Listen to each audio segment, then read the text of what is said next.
Good morning, student. Today we will finish the long answer type question of the same chapter, windstorm and cyclone.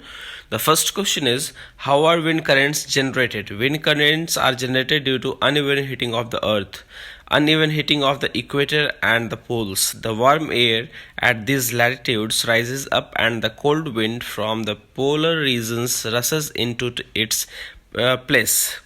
Now, the second question is, how are thunderstorms formed? Thunderstorms occur due to the convection of air in hot and humid tropical areas.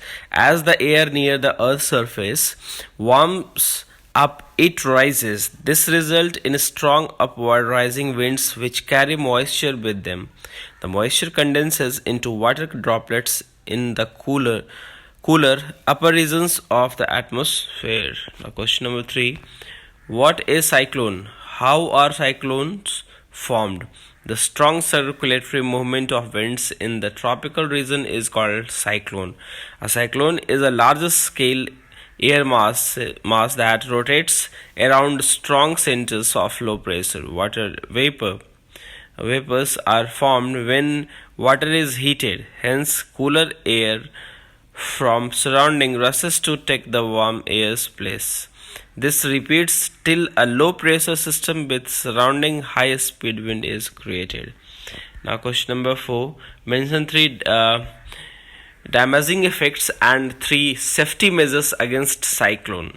These three points I have mentioned: three damaging effects and three safety measures against cyclone. That is most important. And now, question number 5 will illustrate an example to show that high speed wind reduces air pressure. Take two balloons of approximately same size and put little water into them to make them heavy. Inflate each of the balloons and suspended them from some fixed support such as rod. So the balloons are 10 centimeter apart from each other. Now next is choose the correct options that I will continue in the next class. And the subjective question is finished, and the objective is left that I will finish in the next class. That's all. Thank you. Have a nice day, everyone, and please don't forget to subscribe and like the channel. That's all. Thank you.